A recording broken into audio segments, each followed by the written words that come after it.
Bom dia, Paulo Moura, cientista político, 24 de setembro de 2020.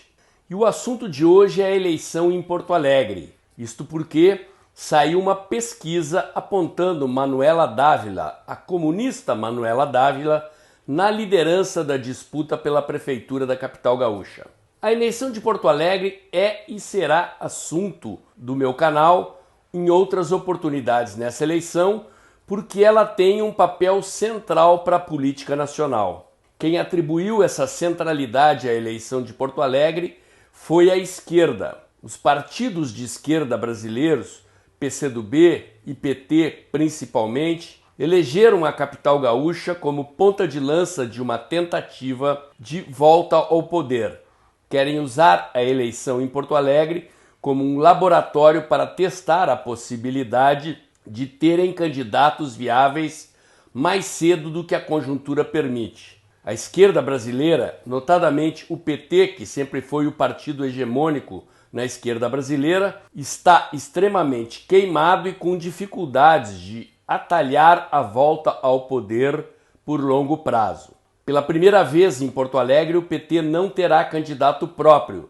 Se escondeu atrás de Manuela Dávila. É bom lembrar que o Rio Grande do Sul e principalmente a capital Porto Alegre estão entre os estados e as cidades mais à esquerda do Brasil. Especialmente Porto Alegre é uma cidade de centro-esquerda. Se nós utilizarmos o paradigma clássico da divisão do mercado político em 3/3, 1/3 de direita, 1/3 de centro e 1/3 de esquerda, olhando a trajetória dos resultados eleitorais e das pesquisas na capital gaúcha, perceberemos que o centro em Porto Alegre é de centro-esquerda. O PT governou Porto Alegre por 16 anos seguidos. E mesmo antes do regime militar, os prefeitos de Porto Alegre eram do PTB, que era o antigo PT, antes de 1964. Depois elegeram o PDT na primeira eleição da democracia e, na sequência, 16 anos de PT. Mesmo José Fogaça, o candidato do MDB que conseguiu tirar o PT da prefeitura, era um político compassado de esquerda nos movimentos estudantis de contestação ao regime militar. Portanto, Marquesan só venceu a eleição passada porque o PT ficou fora do segundo turno. A eleição foi para o segundo turno com o candidato do PSDB enfrentando o MDB, o candidato Melo, que hoje concorre novamente, e a esquerda, em grande parte, anulou o voto ou votou no Melo, a direita votou no Marquesan e ele venceu. O pleito de agora é bastante diferente, não em termos de nomes, porque a direita raiz que foi às ruas praticamente não tem um candidato como no resto do país. Qual é o cenário complexo que se desenha? Vamos partir dos números da pesquisa. Manuela Dávila apareceu com 21, Juliana Brizola, do PDT, com 4, Melchiona, do PSOL, com 3 e Júlio Flores, do PSTU, com 1. Somando Manuela, que é PCdoB, com vice do PT, 21, mais Juliana Brizola, 4, Melchiona, do PSOL, 3 e Júlio Flores, do PSTU, 1, somam-se aí 29% das manifestações de intenção de voto. Temos quase o tamanho da esquerda em Porto Alegre. A esquerda é maior que isso. O candidato Fortunati, do PTB, aparece com 11%. Fortunati é um histórico petista. Foi vice de Tarso Genro na prefeitura de Porto Alegre e rompeu com o PT porque não pôde ser sucessor de Tarso como esperava na prefeitura. O PT negou-lhe a vaga, Fortunati saiu do partido, já teve passagens pelo PSB e pelo PDT e hoje está no PTB.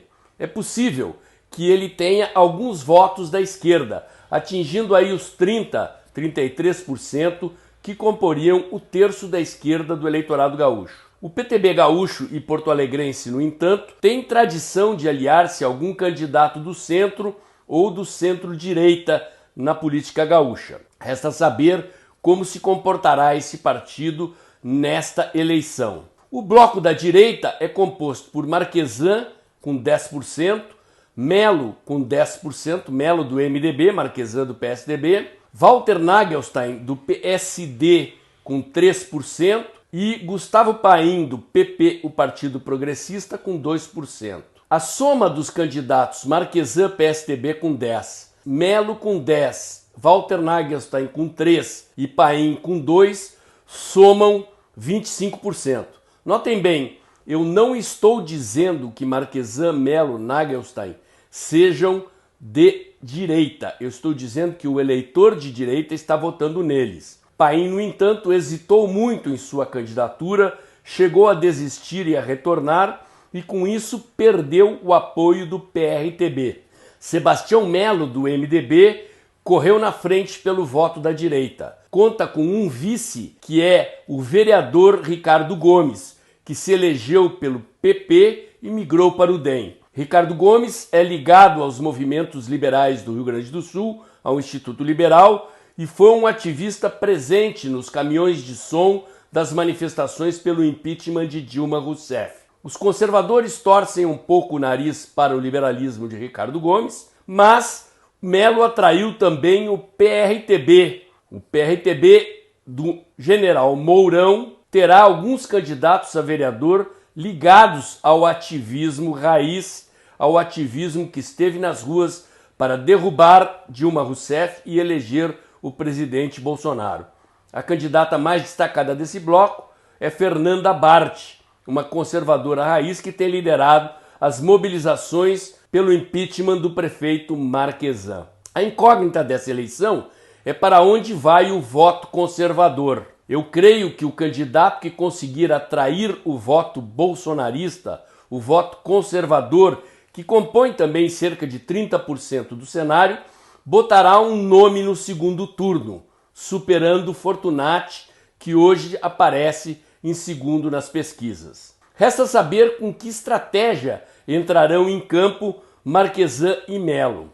Marquesan pode ainda sofrer impeachment antes da eleição. Se sofrer, eu aposto numa polarização de Melo com Manuela. Se não sofrer, resta saber como Marquesan e Melo lidarão com a disputa entre eles pelos votos da direita. Em 2010, Tarso Genro ganhou uma eleição improvável porque ninguém bateu no PT. Era o auge do governo Lula, 2010, a economia bombava, mas o Rio Grande do Sul já guardava mágoas da experiência péssima com a eleição de Olívio Dutra e com os episódios do Mensalão e do Petrolão.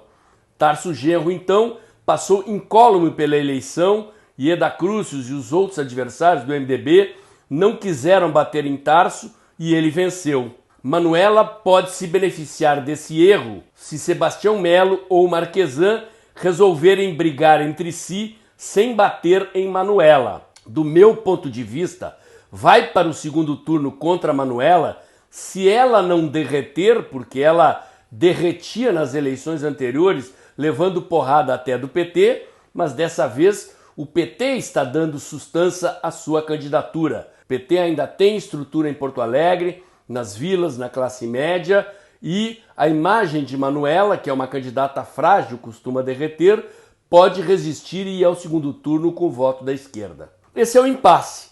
A depender de quem levar o voto da direita para ir ao segundo turno, poderá ser o adversário da comunista. A conferir. Esse era o comentário de hoje. Se você gostou, curte, comenta, compartilha, inscreva-se no meu canal, aperta o sininho para o YouTube avisar você quando tem vídeo novo no canal. E lembre-se, eu voltarei ao assunto Porto Alegre. A esquerda elegeu Porto Alegre como a capital símbolo da volta da esquerda ao poder no Brasil. Fique de olho, eu ficarei. Até o próximo comentário.